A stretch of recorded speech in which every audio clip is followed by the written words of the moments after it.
As far as what drives me the most crazy about being in the business, it's really just a business that gives you the opportunity to drive yourself crazy. You know, it's just too much leeway. It's a lot, well, I'm not gonna say too much. There's a lot of leeway. I would suggest trying to go to college and living on campus before you try to get into the music business, because you gotta allow yourself that freedom to make your own decisions, and you have to instill your own discipline in yourself first. Being 19 years old, signing a record deal immediately, $1 million record deal, and then having drugs and liquor and women flow freely, you know, you'll drive yourself crazy. And I'm not talking about cuckoo, like bouncing off the walls. I'm talking about making the worst decisions you can possibly make and not know it.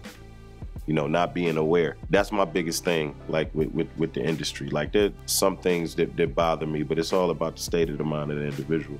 You know, like me personally, I don't like dealing with artists. I don't like calling artists and asking artists for things and all of that. And we in that business now where it's good to feed off each other.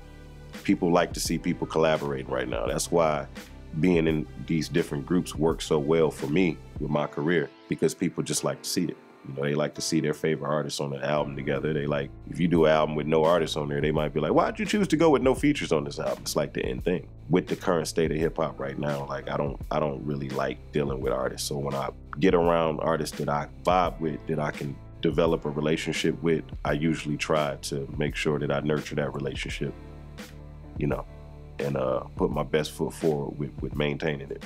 He said, I'm buying a one-way ticket and I'm not going here until I get an album. And so for me, it's all about dedication. But Madonna, you know, she's sitting there like, telling the kids, you know who this is? This is Big Daddy Kane. He's a famous rapper. And they was like, no, you gangsta Gibbs. You need to have this. And so, because I'm Gibbs, they just felt that I just wanted an AK-47 with me at all times. They're trying to provoke black people into getting into a racial war.